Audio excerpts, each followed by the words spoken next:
Welcome back, everyone, to the 2014 EU LCS, where I am joined by both Quickshot and Overpow from Rocket. Overpow coming into the LCS with a fantastic win straight off the bat.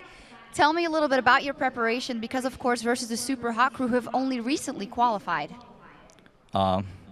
We just play scrims most of the day. We just practice some picks, and yeah, they just go like this. Is there anything specific in their team that you, or specific person that you prepared more for or were more afraid of? Not really. We just play our game, we play our strat, we play our picks, we mostly play our game. Talk to me about those picks, actually, because we've seen the Malphite locked in very early on, and then you locked in Pantheon as your very last pick. Is this a composition you've wanted to play, or was it reactionary? We found our Pantheon like a couple of days ago. It's a really fun pick to play, and it's really good against Gregas as well. If you play 2 versus 1 against them, but since the game went really wrong in early, so we just had to prolong it. But yeah, overall, really fun pick. Yeah, talk me through that a little bit, because you have that idea of that comp that's going to be able to burst someone down later, but then the early game doesn't go well at all. How did you kind of react to that? Just like against NIP, we just go for the late game, mid game, try to win a Drake fights like we did. Yeah. Talk to me a little bit about this particular matchup.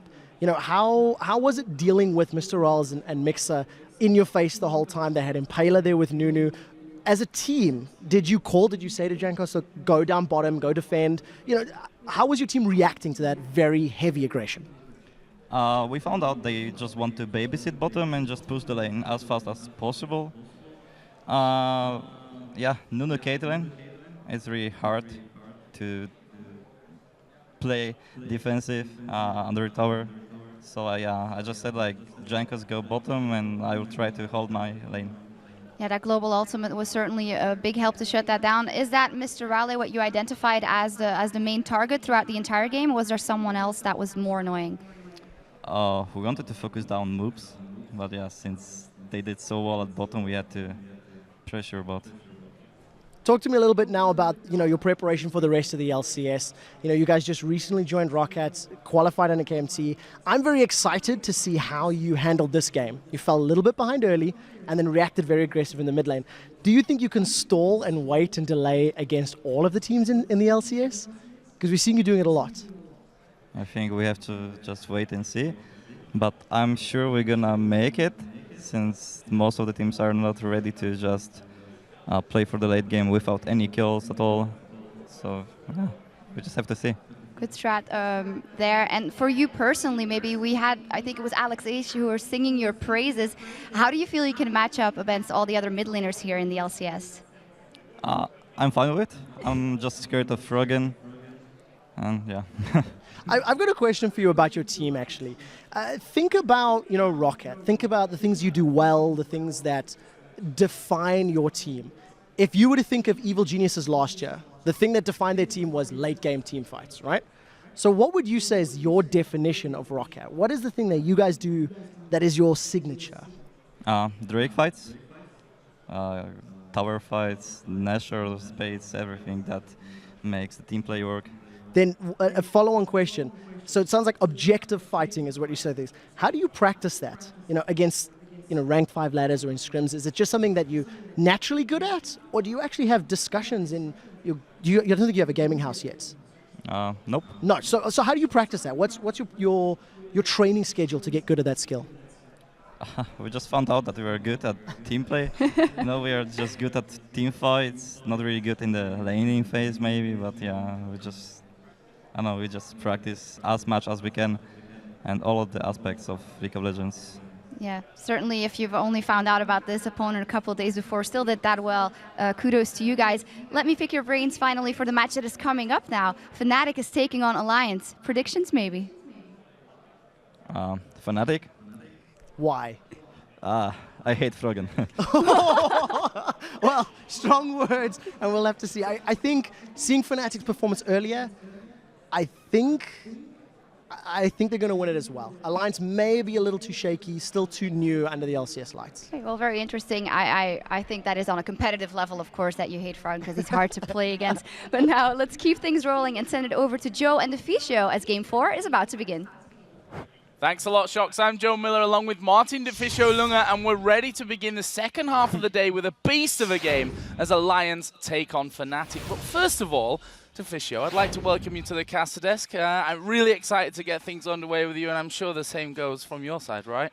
Well, you are a living legend. That's all. Oh, you're so kind. You're so kind. Our game, of course, is Alliance versus Fnatic, and these two teams are in very different positions. Alliance, who have been touted as maybe the best team around, certainly one of the best teams around, the super team built around Froggen. They started off with a loss to the Copenhagen Wolves. Well, I don't think we should take too much from the loss, except for the fact that Copenhagen Wolves combo was absolutely perfect against Alliance combo. It was pretty much just the whole, counter engage versus a heavy engage combo. So I wouldn't be too afraid for Alliance yet, but definitely well played by Copenhagen Wolves. Well, what about, as we're on specifics of that one, that Renekton build? We heard it a little bit in the interview there. What were your thoughts on that? Well, personally, I didn't like it. I feel like you sacrifice too many tanky stats to go for more Mortius, and you don't get enough damage out of it. Especially because, as we saw the team fights, Wicked went in, he dropped low, that's where the Mortius starts getting really strong, but then he had to back out, otherwise he would die, so he never really actually got anything for it. So the other side of the coin, Fnatic starting off against their old nemesis, I guess we can say, Gambit. They were tied 8 for 8 last year. This time, Fnatic picking up first blood in this one and their first win of the LCS 2014 Spring Split. Let's talk about that one because it got interesting right from level 1. Amazing level 1 tactic from Fnatic. Yellowstar actually tweeted that he expected the invade from Gambit. So they put the ward in the river, they spotted him coming in and just circled around him and managed to pick up the kill. And also a huge advantage for the top lane, where it was the dual lane fighting each other, where Fnatic could get up before Gambit and therefore get like a XP advantage and also zone them out. Let's talk about that top lane then, because of course, Soaz versus Wicked in this game. Two guys who have incredible experience between them. Obviously, if you look at their KDAs from, Battle of the Atlantic, they paint two different stories, mostly because one team lost 0-2 and the other team had a convincing 2-0 victory. Yeah, I don't think we should look too much on the KDA from there. I think more we should look at the fact that they play kind of different teams. C9 versus Dignitas, it's not an even match. So great play obviously from Wicked and Alliance in that best of 3, but overall I think looking at the KDA for this is a bit wrong. I think definitely the top laners right now are very even, so let's ignore the KDA. And that's the interesting thing in this one. These two guys, probably the most experienced top laners. I'm sure some people would call me out on that one and add a few names to the pot, but amongst the most experienced top laners in there. And right now, you have to say that competitive League of Legends fits certainly one man to a T, and that is Wicked. Yeah, this is like the perfect meta for Wicked. We're talking tanks, we're talking heavy engage, and we're also talking split push, which is everything Wicked loves to do. It's interesting to actually look at Soaz at this point because last season he didn't play these bruisers at all, and now this season he actually had to adapt to it. He had to pick up champions like Renekton or Shyvana to be a part of the whole meta, and actually also shows how strong the tanks are right now that even a guy like Soaz decides to play them. And funny enough, out of all the tanks that he could have picked up there, they gave away Mundo, they gave away Shyvana, and we were already scratching our heads wondering what was coming. Then it was the classic troll, Trundle, brought in there. But this is just Soaz. Like, he will always find a counter pick to the current meta. He will always try to play something different.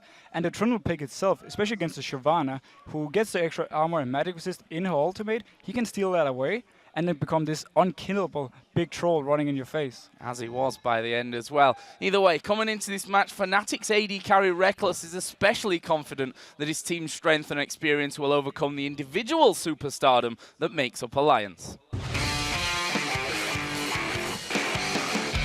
Alliance is going to be cool to meet because they are like a superstar team. I would say they have like maybe the best individual players, but as team play, I think we might be stronger. One thing that's important to note about Fnatic is they either have the day or they don't. They struggled a lot in the last tournaments they played. How they used to play doesn't work anymore that good, so we probably have the advantage there. The mid lane is Alliance key lane. Froggen is just super good. Like, he reads the game really good, know where to be, know what the other guys are thinking. Yeah, Shuki is really good. Like online, he was probably the best jungler in EU. Maybe he will do really good, maybe he's not gonna do that great. I think it can go either way. I think it's important, and I think we're gonna win.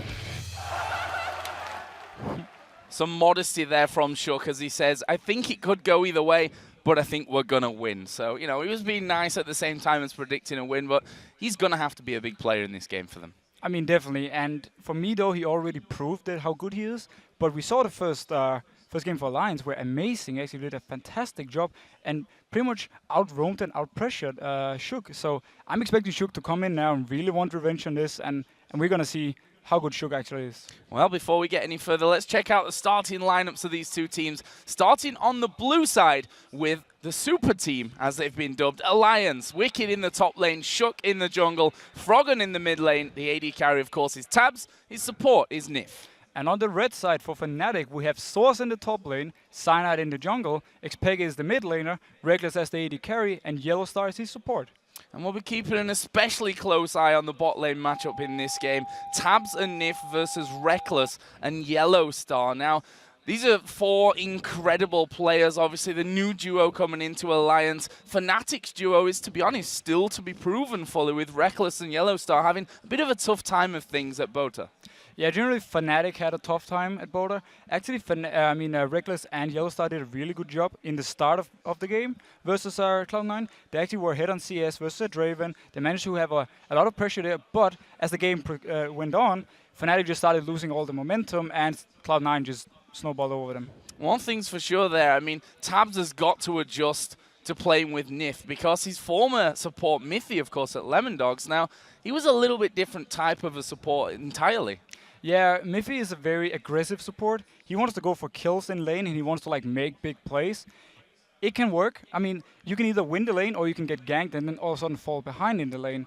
Nif is a lot more, you know, stable player. He plays a lot more safe. He only makes the smart decisions, and he only goes in for trades where he knows he's not going to get ganked by the jungler. But what about the other side? Nif, he's now got a new AD carry after, you know, leaving his long-term AD carry partner Candy Panda behind in SK Gaming. Like, how do Tabs and Candy Panda compare from Nif's view? Well, for me, Candy Panda and Tabs actually remind a lot of each other. They're both very mechanically skilled, and they have great position in team fights. And at the same time, they like to play these carry AD carries. And if they do get a few kills, they will carry the game pretty much for the team. So I don't think Nif feels too much of a difference, but we'll see. And we should just add in there the whole other little story into this one. The fact that both supports have played together under the SK Gaming name as a duo lane, of course, with Yellowstar, the AD carry, Nif, the support, back when they qualified for Season 3, which feels like years ago by now, and they're on opposite sides of the fence today. Well, it's going to be interesting to see how much Yellowstar actually knows of Nif and how much Nif knows from Yellowstar here and how they play. Because obviously, Yellowstar used to be the caller. He likes to do the calls in lane, which means when he was the AD carry, he also did the calls with Nif. So Nif kind of knows how Yellowstar thinks, and when he maybe he can predict when he wants to go in or when he wants to stay back. So we're into the picks and bans then. Let's have a look what we're going to get from this one. First ban's coming out pretty quickly here, with Kassadin and Annie being banned out by Alliance, Yasuo and Elise on Fnatic's side. No surprise so far. I mean, the Kassadin pick is very normal when you are on the blue side, because Fnatic would have the chance to last pick Kassadin. At the same time, Annie ban, she is for me of all one of the strongest supports, together maybe with a Leona, which we haven't seen today. Yeah. But it puts Yellowstar in a position right now where he has to go probably a fresh all Leona, if none of them is banned away. And maybe Alliance is predicting from that. We have seen a lot of Thresh today, which, as you said, no Leona whatsoever really surprises, but the fact is we do have the likes of N-Rated coming up a little bit later, who we know likes his Leona. Orianna banned out here actually for Alliance, aimed straight in towards Peke, who played it brilliantly against Gambit. And now here's the thing, because Froggen plays LeBlanc. We just saw Alex play versus Peke's Orianna, where he simply maxed the shield on Orianna and just survived through the lane and farmed up. Maybe Alliance wants to leave this LeBlanc pick open for them by banning away the Orianna. So a couple of seconds left for Fnatic's last ban, and, well, you pretty much called it without calling it there. LeBlanc was banned out here by Fnatic. That's going to stop it coming over to Alliance. However, Lee Sin left open, and Alliance wasted no time in locking that in. No time thinking. Fnatic banned away the Elise. It would have probably been the first pick. if it was open. But Lee Sin taken away here, Sugar loves Lee Sin. He loves to make big plays early game. We have seen Sana play a lot of Lee Sin as well. It's going to be interesting to see, though, if Sadek's actually going to pick up his Aatrox, which he started playing again after Worlds. Well, I have to say, the obvious, really, looking at this one, where's Mundo, where's Shyvana? That's actually a good question. Fnatic has the option to pick both at this point. I don't expect him to do so. I expect him to have the Trundle pick ready in case Alliance should pick up one of them. But Alliance doesn't seem to favor Shyvana that high. She's been one of the most contested picks of all, and we saw in the last game, they actually went straight for Renekton, even though Shyvana was also open. Well, we'll see here. And actually, we talked about not really seeing Leona earlier on, and as if by magic, she appears. It's going to be in a Leona Jinx lane for Fnatic. And this is a kill lane. At level 6, if you manage to land a CC from Leona, combined with the ultimate from Jinx, you have so much burst potential and damage. I absolutely love this lane, and I expect Alliance to be very careful at level 6. And we saw it in Fnatic's first game of the day against Gambit. Jinx, Annie, similar kind of thing. Level 6 Tibbers is in there. Super Mega Death Rocket follows up. Easy double kill for Reckless in that game. On the other side, though, Shyvana and Mundo, again, still open from this one. And currently Alliance hovering over that Shyvana, which with Lee Sin in there, you might expect that to go in the jungle. But at the same time, you know, Froggen's played lane, Lee Sin. I'm not going to say it's going to be happening in the top lane there. And in the end, they actually go for Thresh there for Nif. Thresh is pretty much the only support you have left right now. He's really good versus low lane. He's not exactly going to kill her, but he's a very safe versus her. He has his Lantern if she does engage, and if he has a fast Lantern out, you can actually click it before the stun runs down from Leona's ultimate. So generally, Thresh is like the go-to support when you're against Leona. But I will say Fnatic so far, also because they have Jinx and Reckless, has such a good positioning in team fights that the Jinx will fit him really well, and he doesn't really need the dash or the lag of the dash that Jinx has. So right now for Fnatic, I think he's looking very strong, and if they do pick up, let's say, a Dr. Mundo, or you could also just say Renekton. Or a Renekton, which is now being hovered over, and the Vi as well. And now Fnatic went for this, sorry, it was Alliance that went for this exact combo in their game earlier on, where they lost to the Copenhagen Wolves. They had the Renekton in the top lane, and the Vi in the jungle. Cyanide played Vi as well against Gambit earlier on. Yeah, Vi right now is one of the strongest picks. You have a lot of damage throughout the entire game. You can build full tanky and still do quite some damage late game, and you have the perfect engage combined with Leona. If he locks down a target with Vi, and Leona follows up with her ultimate, you're CC'd for about 3 seconds, and you're pretty much dead. On the other side then, we saw Tabs' mechanical skill a lot last year actually with the AD carries. Even in their last game that they lost, of course, to the Copenhagen Wolves, we saw him picking up first blood with a 90 caliber net. So that just kind of shows you that he's got that kind of side down.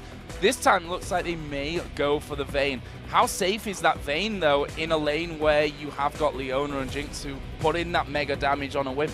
Now, Vayne itself is very hard to lane versus something like a Jinx, but the fact you have so much mobility, especially with your Q, means you can actually dodge out of Leona and a lot of her like long-range engage. And this means at level 6, if Leona misses her ultimate, you can actually go in for the fight with Vayne, because you have high damage, you have your Thresh to back you up if something should go wrong, and at the same time now Leona already missed her ultimate. Starting, for me, the Vayne pick makes sense, but it's a little bit risky, but we'll see how it goes.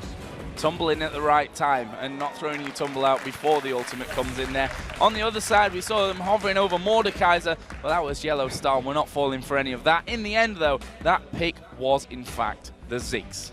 And this gives Fnatic wave clear to this combo. The only thing they lacked before was wave clear.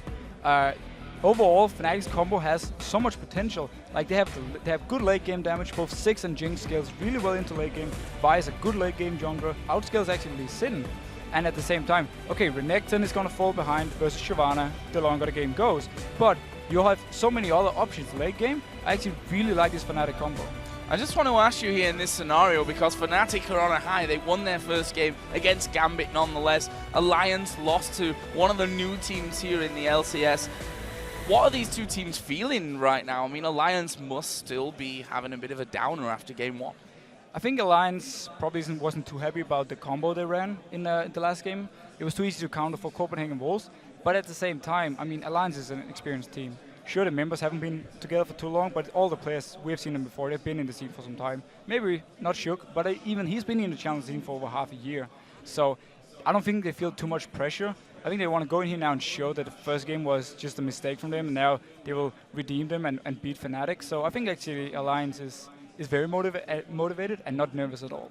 Well, Deficio, let's have a look what the fans think about this game and who's going to come away with the win. And it actually looks like the majority of you are saying Fnatic will take this one. It's a pretty close one, though, at 58% of the vote. I will agree. After seeing the combos right here, I definitely like Fnatic's combo. Not saying Alliance isn't a strong combo, but for me, if Fnatic manages to get the 2v2 lane, manage to land some CC on Vayne and instant kill her and then lock her down early game, they will actually be in a very good position to transition to mid game and maybe keep snowballing from there. Well, here we go then. It's Alliance versus Fnatic here. A second game that both of these teams are going to be playing today. And an important one for both of them. I mean, this is what we've been touting as a top-of-the-table clash. And come the end of the season, when you're looking at playoffs and who's going where, it's games like this that can count. It's definitely games like this. We saw it last split. It was so close. One win from one team could have changed the whole table around. So right now, Alliance want to go in and get the win, so they're 1-1. And Fnatic obviously want to extend their lead.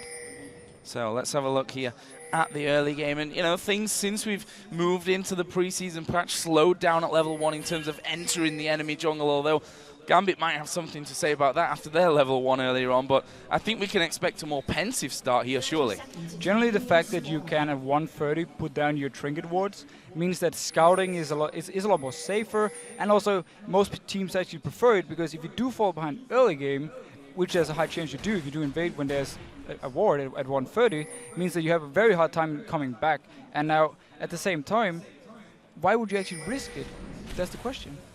Well, I tell you what, Shook has managed to land a good couple of Qs here onto Yellow Star, which has given them vision without putting any vision down. Always a bonus at the start of things. Yellow Star backs away. We hit the 130 mark, and we can see those trinkets all being put into action. Basically means a big line of wards across the entire map. And look at this. We can see Alliance already moving their duo down into the bottom lane. They're going to get there earlier.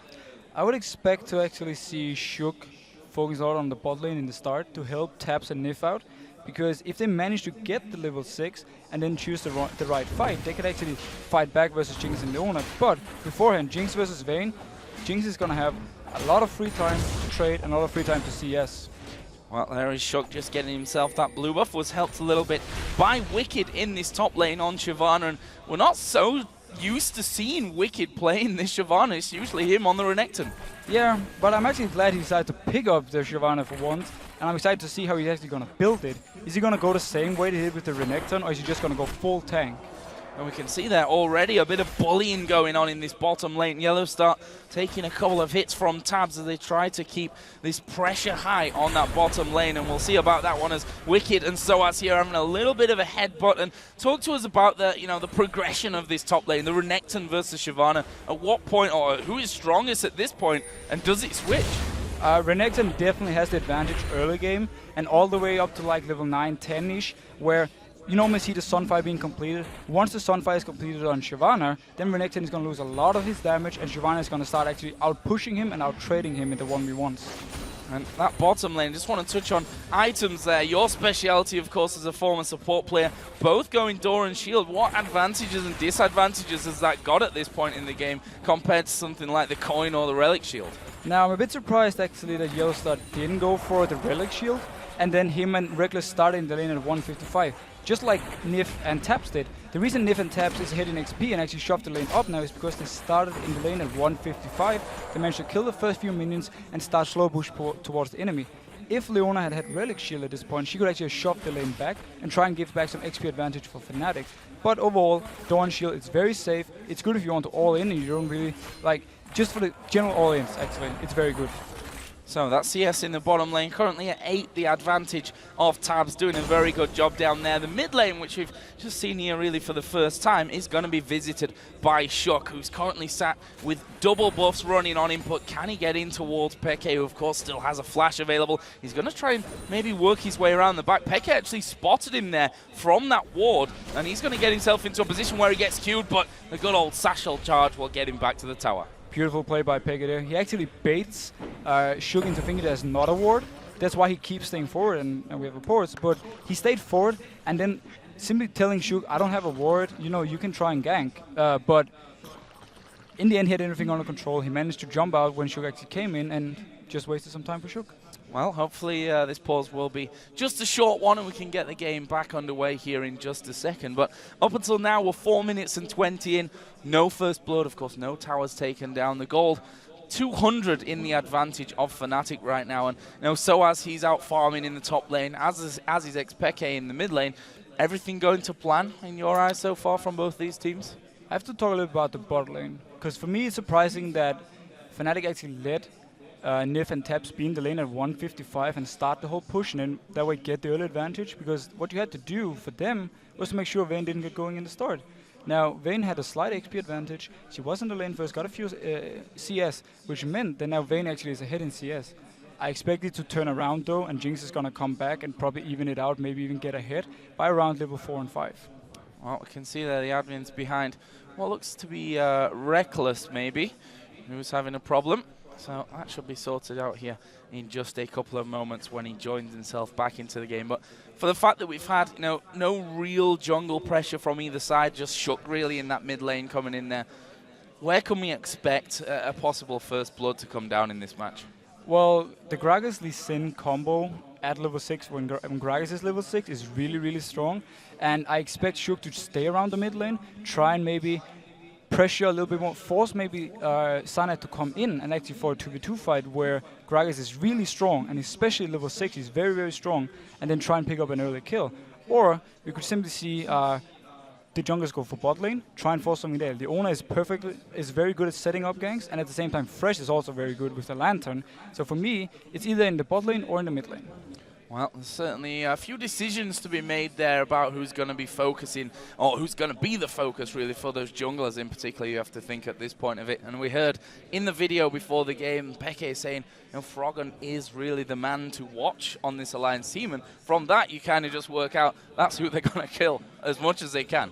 Of course, I mean, Froggen is pretty much the star of the old lineup, and he's the only guy, him and Wicked, he was the guy who made the team now. So for me, watching Froggen play, he must have a lot of pressure on him actually, because he was the guy who said, I want a new lineup, I want to do this, this and this. And if this lineup should fail, it actually falls back on Froggen. Look at this, we've just actually seen Cyanide vault breaker over the wall into that brush there. But look at Shook's read, he is on the bottom side of the map as well, which means that both junglers are going to be in position down on this bottom lane. There comes the Lantern, can they get in for the kill here? Leona going to dive in, but actually he's gone a little bit too far here as Shook. There's a lot of damage coming down on both sides. Tab's going to tumble away, and funnily enough, no one going down. The traps almost activated on Shook, he managed to flash out in time. Had he been trapped there, he would have died and given the first one to Fnatic. Great counter gang coming in from Cyanide, but also a great gang from Shook in the first place. Crazy little start to this for the the slow opening few minutes that we've had from it. One thing that Fnatic have achieved here though is they've pushed that lane all the way back now, a lane which was pushed onto their tower just a few moments ago. But at the same time, they're still behind in CS. The whole early advantage that Vayne got is still hitting them. If Vayne can keep doing this all the way up to level 6, the lane is actually going to start being more even, unless Yellowstar manages to catch either Nif or taps out in an engage and just go all in. So we're seeing the first recalls of the game coming down, and we'll see that Reckless going for that Vamp Scepter here, and that's going to give him a bit more staying power in this lane. And we'll see what Tabs goes for on the other side, as he will be headed back here soon along with his support, and there it is, a Vamp Scepter for him as well. Pretty standard pick up for both AD carries. None of them had enough gold to purchase, like say, an early BF sword. So they simply go for the safe pick, the Vamp Scepter. I expect both AD carries to go into a Bloodthirster.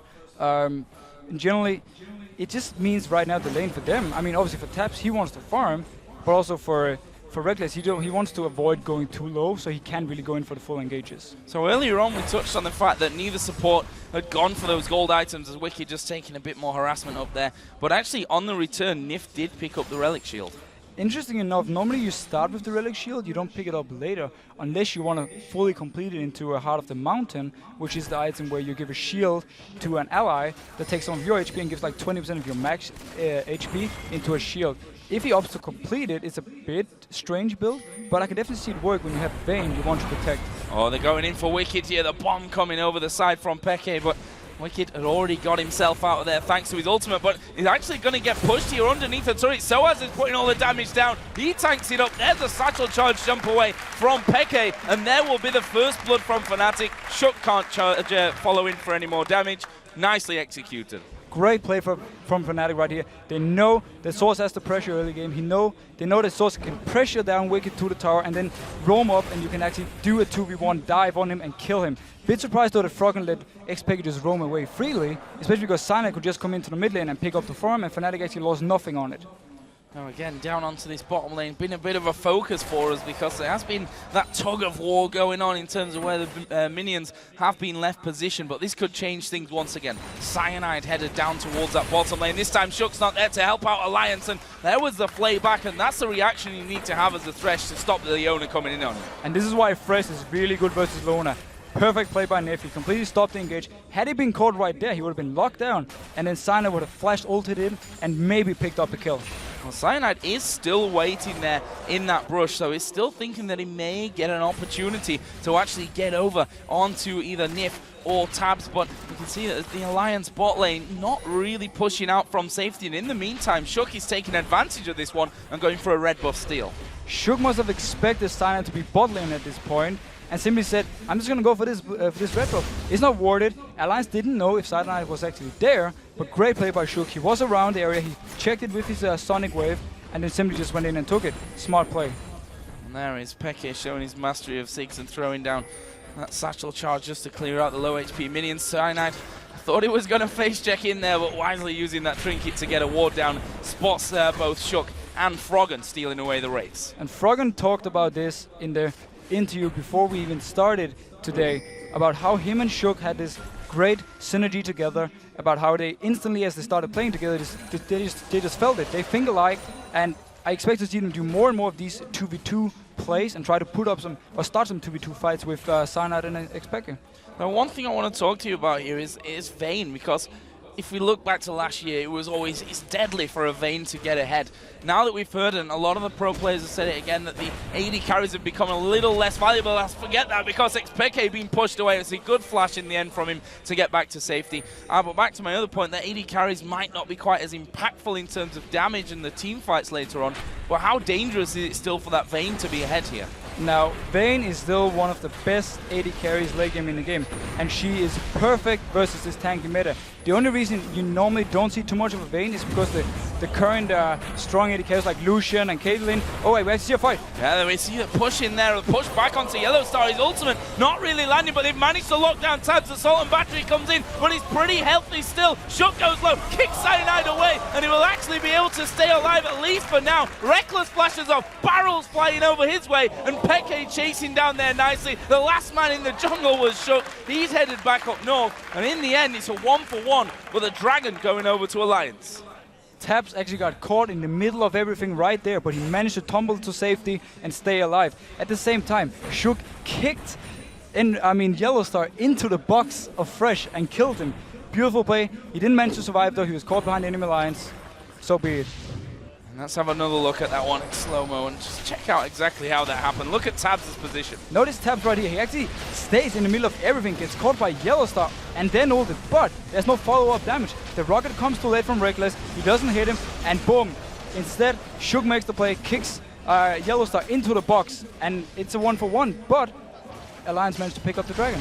And at the end there, Shook's Q almost hitting Reckless as well. He would have followed through there and probably picked up that kill, but either way, that ends in a 1-for-1, and we see Alliance now going back about their normal route with Shook taking his red buff. Fnatic have pushed this bottom lane up completely. Both AD carries in that fight got an assist apiece, but it is still Tabs that holds a 10 CS lead. And he has a big wave at the tower right now. He's going to pick up all the CS. Things are looking very good for Tabs right now in Alliance. But on the other hand, the combo Fnatic has is really good at locking down a Vayne, especially if Vi can just lock himself onto Vayne. If they can follow up that with Leona, they can keep his stun locked. Well, we saw the damage wasn't quite enough for him that time, despite the mispositioning, maybe you'd say, from Tabs getting caught out right in the middle of them. And that'll be, well, he'll be thanking his lucky stars for that one, that they couldn't follow through with the kill. And there's a Lantern just to check the brush, and Wisely so, because Yellow Star was waiting inside of there. We can see that the Cutlass has now been finished off for Tabs, along with those Berserker Greaves as well. So he's going to start to hit a little bit harder. Jinx in a similar position as well with the pickaxe now. Well, if we look at this right now, once the Blade of the Rune King gets finished by Tabs, he's going to be able to actually 1v1 Reckless. Small fight from Wicked and Cyanide here, nothing really happening, but back to the point. When Blade of the Rune King is finished from Tabs, he can actually 1v1 Jinx and force Jinx away from her farm and maybe force Fnatic to teamfight a bit more. Alliance right now has the potential with Wicked and with Tabs to split push 2 lanes and then keep 3 people in the middle. Gragas can wave clear forever. Maybe we will see Alliance actually do a 1-3-1, which is basically where you keep Shyvana top lane or Vayne, and then you have the 3 people in mid. Gragas is wave clearing, and then you have Tabs in the bot lane. Oh, good ultimate coming in. Comboing that nicely there. Peke going fairly low. There's a dragon from behind. Peke under the tower. He's going to fall. Wicked picks up that one, and another greatly executed move from Alliance this time. Great play by Wicked. He did actually get spotted by Fnatic early on, but he just stepped back a little bit and then actually came back into dive. Great play by Wicked. He has to flash here, sadly, but great play overall. Well, we also saw shut down in that bottom lane. The turret already down to half HP, but Yellow Star always a threat underneath that turret with his ultimate available and the CC chain that he can throw in there. But at some point, they realize, you know what, we're going to have to back away from this one. There's no one to help us. Shut can come in there and causes all kinds of problems, and they've got the damage out of Tabs as well, and that's going to mean the first tower of the game here going for Alliance. And this is perfect for Alliance. They need the towers, the outer turrets out, so they can actually split push even easier. Vayne right now, if she catches Jinx in the middle of the lane without any tower to protect her, can just chase her down and kill her. So things are looking great for Alliance right now. There we see a blue buff stealing. Start maybe to a bit of strangulation from the Alliance side. Cyanide making a bit of a move of his own though, and actually in the end it looks like they will be trading these blue buffs over. For me right now, though, the big question is for Fnatic, how are they going to go from here?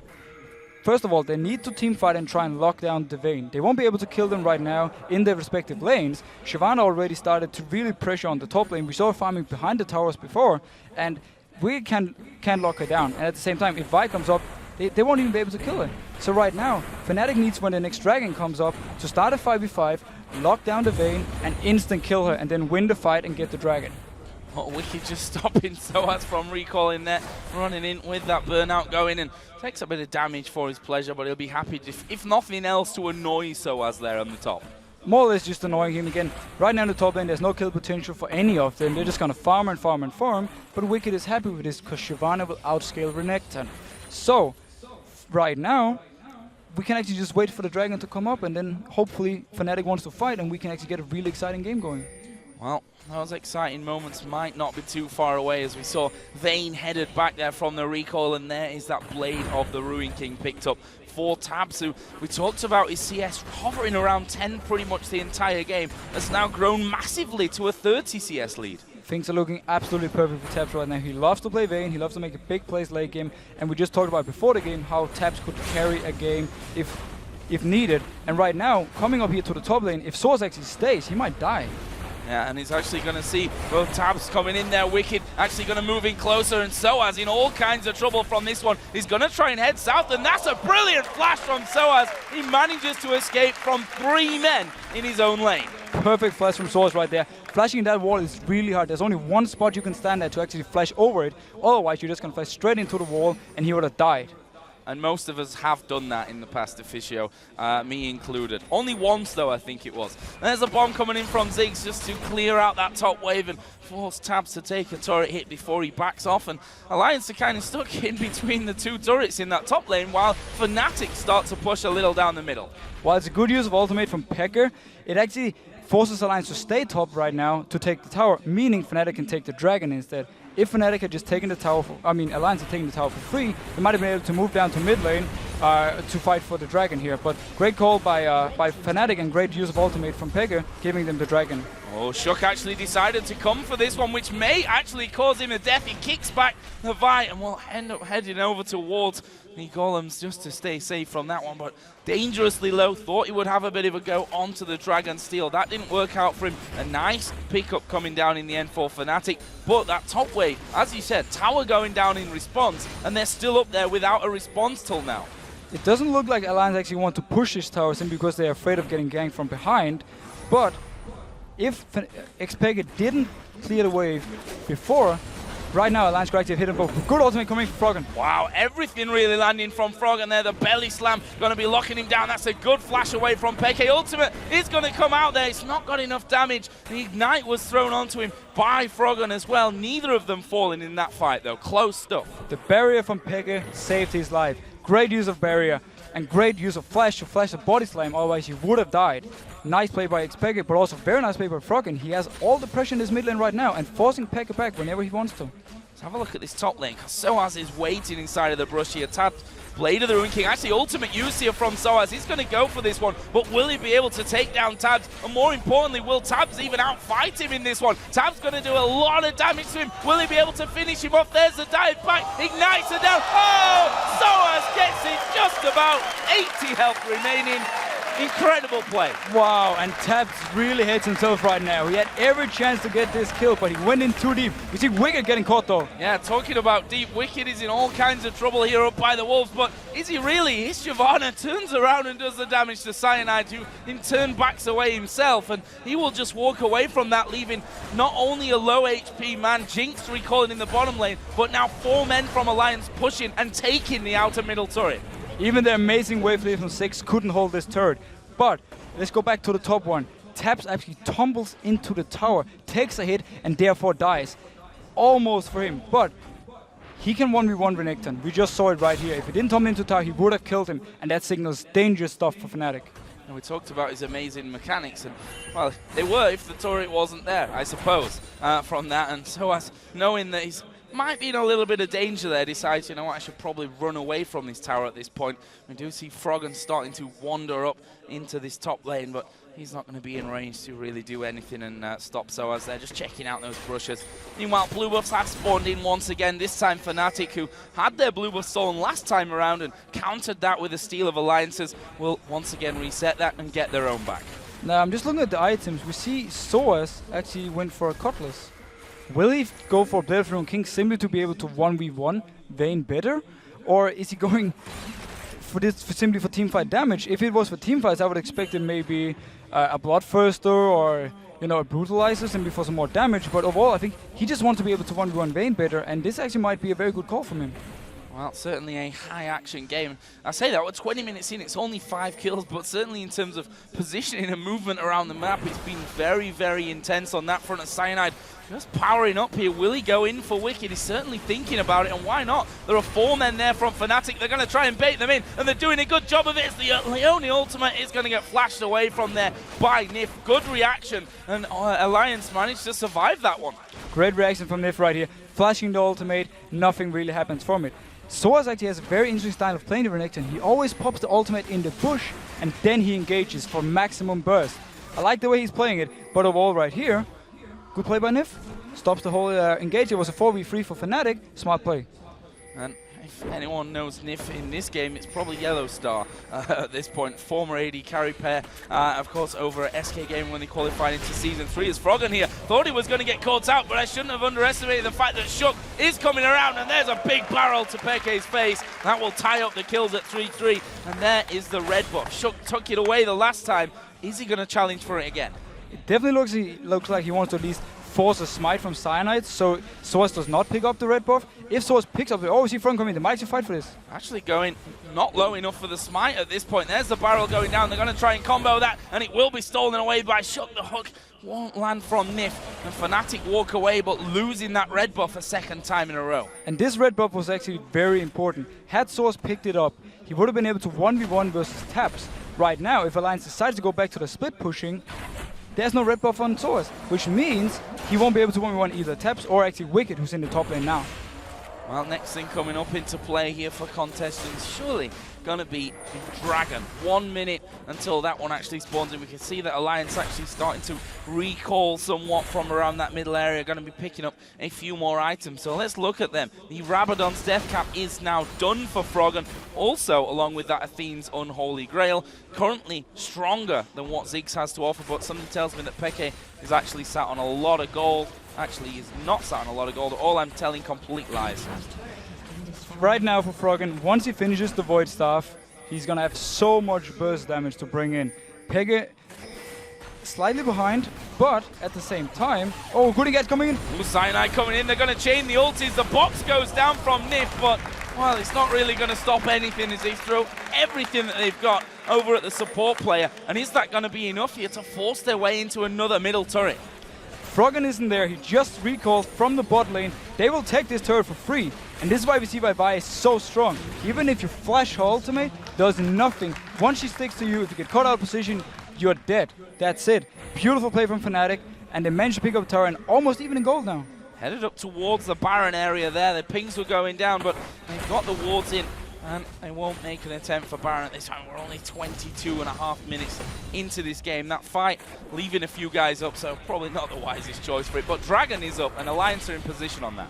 Free Dragon right now for Alliance. Fnatic was pretty healthy. They could have fought for it. There was no Vi ultimate, no. But that was about it. Sorry, Six doesn't have ultimate either. But they decided to give it free. It's a bit weird for me. I actually think they could have at least stalled it and maybe waited for their ultimate to come up. But nonetheless, they don't want to take the chance. Oh, Froggen is waiting off why the walls. Actually was spotted by a ward there. I think this entire time was scanned out by Nif so that they could clear that one. And now they start to push that lane up towards the inner turret. A little bit dangerous as Nif just throws that lantern down. Actually, we are going to see them backing off here as the recall is popped by Taps. Now, Alliance has the map control in Fnatic's jungle. Now also, Alliance has the opportunity to split push with Shyvana, who's going to beat Renekton 1v1, and split push with Vayne, who's going to beat Jinx 1v1, and then keep Gragas in the mid lane simply to wave clear. I'm not sure why Alliance isn't doing it at this point, because they have the wards for it, or they had at least. They can just go in and put them now. And at the same time, they have all the tools for it. That's the interesting fight. Finally, we see Wicked and Soaz going head-to-head once again. Wicked got the better of that one at this point in terms of the creep score. Plus, both sat on a killer piece, and both got a Cutlass in there now.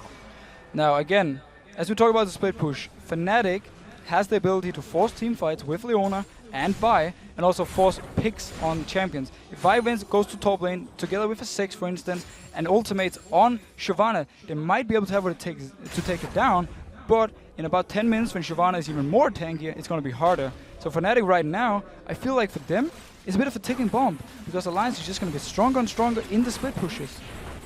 Well, what's the answer to that then? Is my question. The answer right now for Fnatic is to make plays now. It's for them to go and catch either Taps or Shyvana, while Shyvana doesn't have any magic resist, for instance. 6 can kill her right now. Once she finishes the Spirit Visage, probably after she's gone into, let's say now, depending on what he's going to build with this Giant's build, but once she picks up the Spirit Visage on Shyvana, 6 won't be able to kill her, and that signals kind of not the end for Fnatic, but when it's going to be really, really hard for them to deal with Shyvana. Right now they have the chance though, especially because Wicked has decided to go for Bedroom King.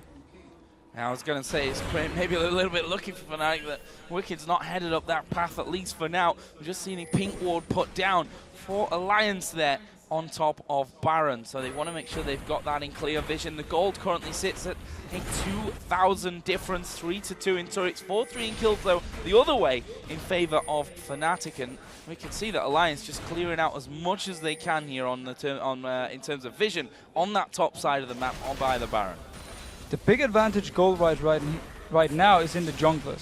Sugar's about 1.5k gold ahead of Vi, and also Sana has decided to go a bit more damage route, which means that when he actually engages a team fight, it's going to be very easy for Taps to kill him very fast.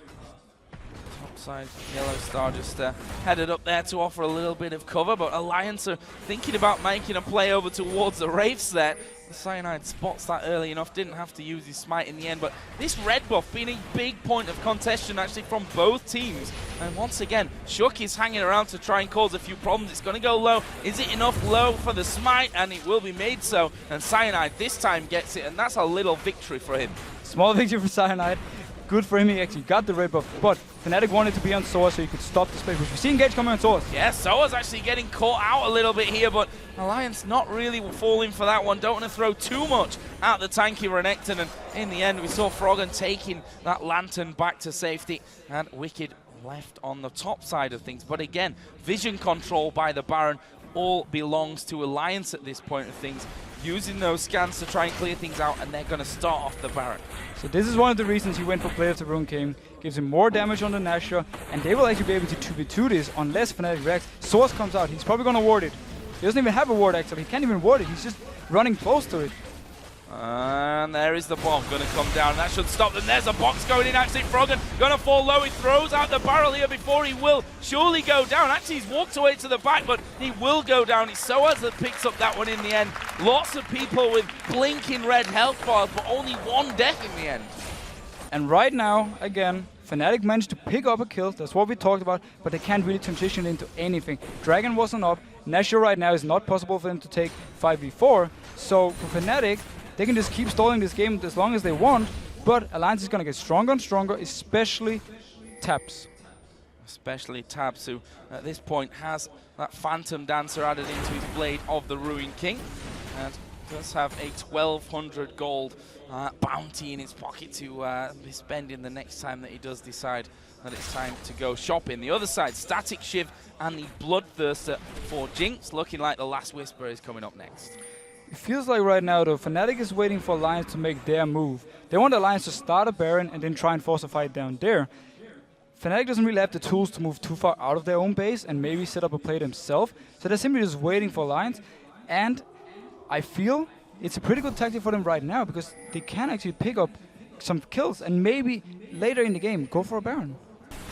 Alex Peke has gone on towards his top lane. Continuing here, our Alliance to pull out those wards. Actually, scanning right on top of each other there, really. And that sweeping lens. And Fnatic now head back down after losing those wards to make sure that they can check things out and not lose anything in the long run. They now get positional advantage on Baron right at the front, but with the fact that Tabs is down at the bottom, they may fancy going for something here 5v4, but the fact is Alliance have managed to stall that out long enough with Tabs able then to come across. But Alliance, they're moving through the jungle here. They're going to try and cut them off. And Fnatic is caught out of position. There are two people top lane taking the tower there. Shu comes in now for the dive. He doesn't even go for it, but they can take this mid tower pretty much for free. Or, actually, one of them has to recall and wave clear, otherwise Jinx might even take two towers over there together with Cyanide. There are actually a couple of minions pushing in for them on that one. Cyanide tanky enough to dodge a couple of hits. There's the ultimate used out of Peke. He will satchel charge back off to safety, and Reckless has finished off that tower in the top lane, but the mid inner turret goes down. Are we going to see them keep pushing for this one? Fnatic actually pushing out of their base to try and stop the recalls happening. Froggen will manage to get back from it though, but that tower is going down. Will they be able to finish the inhib from this one? Froggen's going to have to throw everything at him to stop it. Froggen can't even go in for this one. If he goes in, he's gonna die. Free inhib coming from Fnatic. Beautiful play. They use 6 to wave clear in their own base with both his ultimate and everything he has, and he stalls Alliance for long enough for Reckless and Cyanide to pick off the inhib. Beautiful play. Really impressive stuff. Alliance here just backing off to get themselves a dragon, which won't be contested by Fnatic right now. That's a nice little pickup for them in the grand scheme of things. They still hold a lead in terms of gold. That was their third dragon of this game, but if you look at the gold, it's 100, maybe 150 or so at this point in their favor, which is just not a lot of gold. I have to question Alliance's decision though to not use Vayne to split push at this point. Yes, she died to Source top lane once because she tumbled into the tower. She would have killed him otherwise and won that 1v1. They have the tools right now again to split push. They have the tools to not go into these weird decisions where Fnatic can decide what's going to happen. So for me, Alliance is misplaying that combo, and right now, it's hurting them. Both AD carries now have that Last Whisper added in there. That was happened to Jinx Reckless after he did that naughty push down the top lane and took away the inhibitor in a single swoop along with Cyanide. And again, we come back to that old making sure that the Baron is warded up. Alliance actually utilizing the pink wards once again on the front side of it to make sure that they keep that vision control. Alliance's vision control this game has been absolutely amazing. They always kept more than 2 wards in Fnatic's red side of the jungle, which meant they always had pretty good control of where Fnatic was moving, and at the same time also if Fnatic was moving for the dragon, or even set up their own attempt they had earlier to, as they do now, to take a 2-man dragon, or Baron, sorry. Well, Cyanide does have a ward this time around as he just pops one over the top, but that's swiftly cleared away, and this pink ward's going to get rid of all the wards that Fnatic can actually throw down there. I think wisely there from Alliance, they actually decide, you know what, let's not keep doing that one at this point because, well, We do have Froggen in the mid lane, not really in a position to join us. Fnatic have grouped as 5, and they actually start to push down, and Tabs thought about going up towards that top lane there. I think that would have been a mistake, decided not to show himself. But Gragas still has great wave clear for Alliance. He's going to be able to hold the wave pretty much away from the tower at any point of the game right now when he has so much AP. At the same time though, Fnatic has the advantage that Six can use his ultimate to clear the waves in the side lanes and make sure that they will always push in favor of Fnatic, like we see the top lane doing right now, mainly also due to the inhib being down, of course. Yellowstar got bored of that pink ward, by the way. He finally said, guys, push out mid lane so I can kill this damn pink ward. And they've been clearing out everything we throw in there just because of that. And actually now Fnatic are the ones that have vision control on that front side of the Baron pit. Actually, Alliance have vision at the backside, which doesn't really help them at this point. And they're trying to pull him in here. Do Fnatic want to fight? I mean, look at the base right now. We've got super minions pushing through. It's going to force recalls from Alliance. If Alliance actually goes through with these recalls, Fnatic will be able to take Baron. We see Pekka being caught out. Yeah, he's caught out from this one. Tab should be able to finish him off, and he will finish him off. The bomb went down to clear out the minions down by the bottom. The Super Mega Death Rocket not connecting, but Reckless manages to get over the wall. Pekka actually killing off Nif there from his deathbed, basically. And that leaves us with 3 men alive on both teams. And I'll tell you what, Super Minions are still on the base. They are still pushing in on towards those Nexus turrets, and Alliance can't do anything about it. They're trying to recall finally to get in there. It will be Wicked that goes down for that one. Pekka sacrificed himself to go down, throw down the ultimate just when the free wave spawned from Alliance and clearing out the entire wave so that the super minions could push in. Great use of barrel here by Froggen. That's a brilliant barrel, and actually he's going to go in. That might cost him his life. It will. It gives Reckless the movement speed bonus that he needed to escape as well out of danger. That's a nice pickup here from Fnatic. They lead 8-5 in kills, and that gold is starting to tick their way. It's starting to tick Fnatic's way. Froggen got slightly greedy there. He did a very good ultimate at first because he knew or he expected Fnatic to stand there and wait for him to actually walk in, but decided to body slam in to try and get the kill on Reckless. Too greedy, ended up dying for it. Taking a couple of minutes here for Alliance to finally get all those pesky minions out of their own base and force that wave back as far as they possibly can. In fact, the inhibitor has now respawned in that top lane, so Alliance will have a little bit of pressure relieved from their side of things, and in fact are pushing that lane as far back as they possibly can, already to the halfway point of the map. Meanwhile, Yellowstar coming out, and there is a pink ward of his own as he continues to clear out at the sides. Let's have a look at that one once again. Froggen getting greedy. Well, basically, Froggen tried to do the flash body slam, which is like instant body slam into the face of Reckless, but sadly for him, Yellowstar was in the way, and the body slam, boom, hit Yellowstar.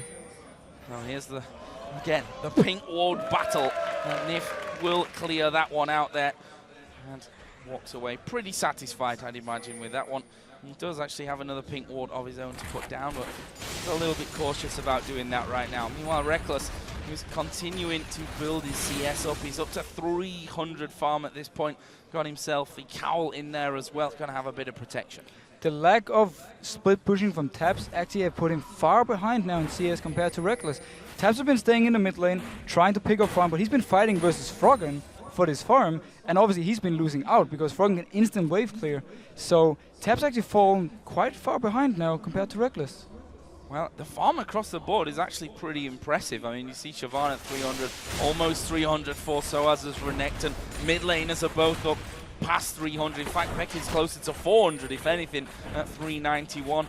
It's, as you said, just Tabs that has fallen a little bit behind on that front. We'll see if that costs them moving forward. Right now, Fnatic are actually pushing themselves up towards Baron once again, and will be clearing out the pinks and the green wards that were put down there earlier. And actually, with one swift movement, that completely empties Alliance's vision of that area. So it's getting caught by the hook. Yeah. Nope, he doesn't actually go for it. No. Yeah, decided not to follow through from that one. I think a wise decision, but Alliance are actually trying to make a positional play here, maybe. Basically, Alliance has no vision around the Baron. The only thing he can do right now is force Fnatic to come out and fight them.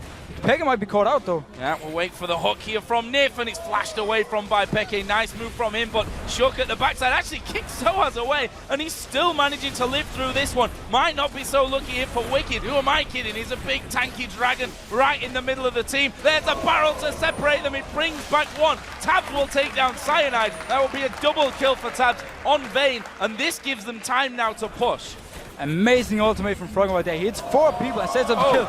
Oh, Nif, a little bit greedy, but Froggen's ultimate hits 4 people and sets up the double kill for Taps. Great play by him, and Alliance could actually have went for Baron here, but not going for it. Yeah, I think the fact that Nif got burst a little bit quicker than he expected there from Peke caught him off guard, and then Tabs even took about half damage himself, and that will force them to not even think about pushing or for going anywhere near that Baron at this point. They're quite happy to go back home once again, spend up what they've got. Shook is coming back into the fight in just a moment. There's a bit of armor in there now with the chain vest for Tabs, and probably headed up to that Guardian Angel. Definitely getting the Guardian Angel from this. He actually just completed the Guardian Angel, and now Wicked is going to pick up the Dragon for Alliance. It gives more and more gold the longer we get in the game, so great pickup for him right now.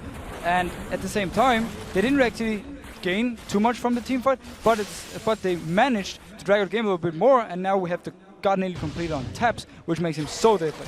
Let's have a look at that fight here once again, and it was that kick from Shook that really did the work. But notice the ultimate coming in from Froggen in just a moment. 4 people grouped up, and here we go. Boom! Cyanide almost dying straight from it, but it sets up Taps. 1 kill for him, or 2 kills actually, because Cyanide seemed to die from the red buff. Yeah, red buff from that one, I think. Must have had the 1 auto attack onto him earlier, but this is that burst again from Nif. Or on Nif, I should say. Well, a bit of a miscommunication right here. I think the rest of the team is saying, let's just force a Baron right now, or at least back off, while Nif is like, well, I can try and make a hook here, make a big play. Didn't work for him as soon as the team just left him. 40 minutes almost into this game, and honestly, no clear leader. Look at the gold. It's bang level at this point. 6-4 in turrets to Fnatic. 9-7 they lead in kills as well. And Peke has now beaten that 400 CS mark up towards 425 million kills. Peke has been gaining so much CS by throwing his ultimate to the side lanes and clearing the wave. He just did it right now again to clear the bot wave. He's right now so strong if they actually get a fight. Well, speaking of right now, it's Baron time once again for Alliance, but you have to feel after what we've seen so far, it won't last too long, and indeed, they do walk away from that one, deciding not to really fight. Meanwhile, Fnatic have cleared out the vision on the backside of that Baron pit. Once again, there's a hook. It lands, though, onto Yellow Star, not the target you want.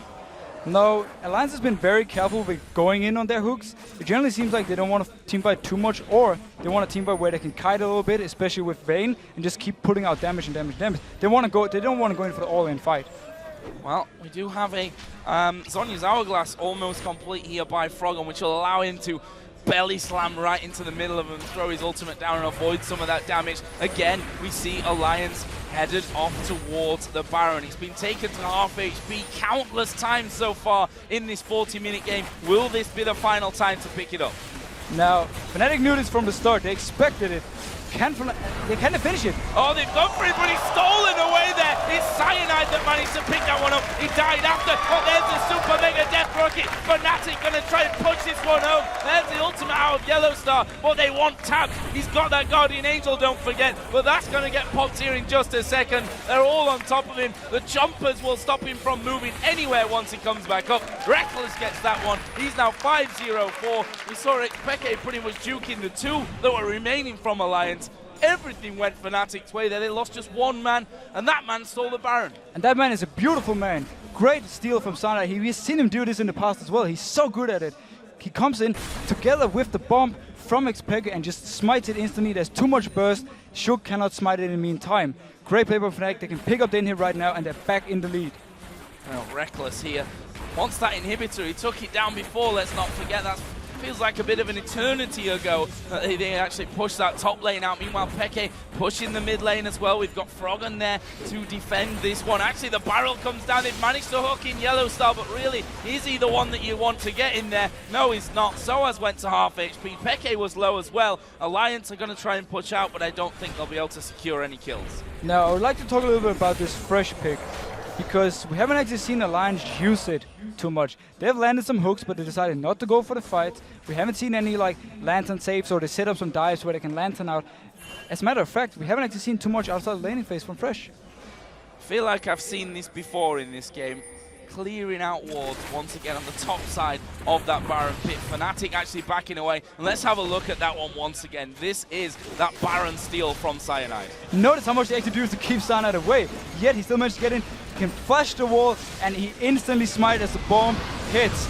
Beautiful play by Cyanide, and this is just a 50-50 smite between here and Shook. Source goes in, the rocket hits on Nif, beautiful play, and then they can lock down taps in the end and actually also pop his Guardian Angel, which is even more important. So well played there. And Cyanide, we called him before the king of smite steals because he has done it so many times before. There's a barrel taking Peke down to half. He dodges the Q out of Shook, but can he get away from the rest? That was a replay. I'm casting over a replay, getting all excited about it. Well, what can I say? I just love casting exciting moments. It was pretty exciting, you know, we had already seen it, we knew what's going to happen, but Froggen actually just tried to flash Body Slam again without much success. He's been trying it a few times this game and not really working for him. Well, at least it wasn't Nunu counter jungle in between his own turrets. It wasn't the worst mistake ever made in history. Fnatic here are pushing once again, though. That Baron buff is still running for them. And this is where the Ziggs comes even more deadly. We saw how his wave clear earlier on was so good, but the poke that he offers here is incredible. The amount of poke buff him and Jinx has is amazing. Also the tower damage they can put out with the passive from 6. They've managed to hook Cyanide, and well, the barrel will actually send him to relative safety from that one. The poke keeps coming, and they're just going to tank this one up. They're fed up with playing the waiting game. Fnatic take down another inhibitor turret. The inhib's not going to last very long either. Are they going to push in for the win? It's still 5v5. There's only one tower left. They can actually try and dive this one and pick the fight they want. They still have the Baron buff, but let's see actually what happens. Will they go for the fight? The hook comes in. Yeah, the hook will land, but again, it's onto Leona. You don't want the hook to land onto Leona, and they're going to keep going through this one. There is that Nexus turret going down. Fnatic still have 5 men alive. Leona ultimate thrown out. Wicked actually getting caught up here by the Assault and Battery. That's a kill. Nif's going to go down. Fnatic surely can end this one. They want to kill Tabs at the backside of things. That'll be left to Peke, while the rest of the team just go hell for leather into it. There's the ultimate. Tab tumbles away from it, but look at the Nexus. He's going to go down. Fnatic pick up their second win of the day, and unfortunately for Alliance, it's their second loss today. Amazing use of both Six and Jinx in this game for Fnatic. They fell behind in the bot lane, but Reckless, through farming and farming and farming, managed to come back in the game. Also, the use of Six ultimate to constantly clear the waves on the side meant that Alliance never really felt they could split push. Well, an incredible game. That's what we kind of expected. I looked at which games I was going to be casting today, and when I saw Alliance versus Fnatic, I knew there was going to be something special about it. I even casted an extra bit of the replay there just because I wanted to cast even more of it. But the performance there out of both teams, so close for so very long. And again, though, it all comes down to that Baron. Yeah, it's hard to really highlight one player from this game because everyone really did their job, especially from Fnatic. But the steal from Cyanide definitely gave them a huge advantage late game and actually gave them the chance to push down and just take the inhib and just force the last Nexus turret and finish the game. What's the thinking behind that one from Alliance? I mean, you're pretty level in a game. You've managed to play this ward game where you've got control, you've lost control. They were pretty much the ones to be starting off Baron every single time that it happens, and every time they were forced away, what clicked at that moment and said, you know what guys, we've actually got it pretty low, let's stay? Well, I think Alliance was just pretty much running out of ideas. They had the option of split pushing, but they didn't use it. Then they didn't really want to go in on the team fights, they didn't really want to go in on the hooks from Nif. So what option do you have left? You pretty much have to try and take this Nashor. And in the end, I think it was more of a desperate call from them than actually a smart call. And actually, if you looked at that play, we saw it twice, in fact, because of the replay. They did a decent job of keeping Cyanide away from the start. The ultimate came out of Froggen and threw him right back to the Wraith Kank, but Cyanide kind of just charged on through all the damage they were putting his way. They were trying to kill him off, but he flashed in there, got the smite right at the end. Which actually meant they just wasted 2 ultimates before the fight even started. Now, Gragas and Lee Sin wasn't really in the fight itself because they were actually standing outside the pit trying to keep him away, as you said, which also meant that when Fnatic actually went in for the fight, it was pretty easy for them to pick up a few easy kills, and in the end also getting taps down, forcing his flash and popping his Guardian Angel. I'll talk about Tabs there a little bit as well, because both him and his opposite number, Reckless, had a lot to play in that one. You have to give credit to Tabs for his performance. He did very well. I mean, the lane the lane was his pretty much the entire game until he started to fall a little bit behind, and that was because Reckless was just having so much farm in the end on his own. I mean, Tabs actually surprised me a lot early game. He played the lane absolutely perfect, and the fact that him and Nif could get the early lead through the level 1 meant that he could actually get ahead in CS from a Jinx. Very smart play by him, but in the end, they didn't really use it to anything because they never, except for the one time he actually split push top, never really wanted to split push otherwise with the Vayne. And that means the Vayne pick kind of loses its power. Well, a fantastic win for Fnatic, no doubt about that one. 2-0 here, perfect start to the LCS in 2014. We're going to take a quick break, guys, but when we come back, Shox and Quickshot will be joined by Cyanide from Fnatic, and then it's time to see how the veterans of Gambit will do against the new Copenhagen Wolves. Stay with us.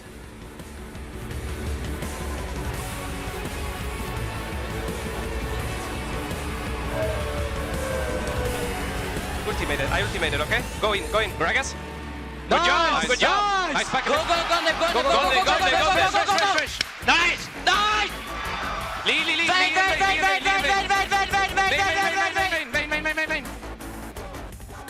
Oh fuck. Killer. Good job. Nice. I trap. Kill.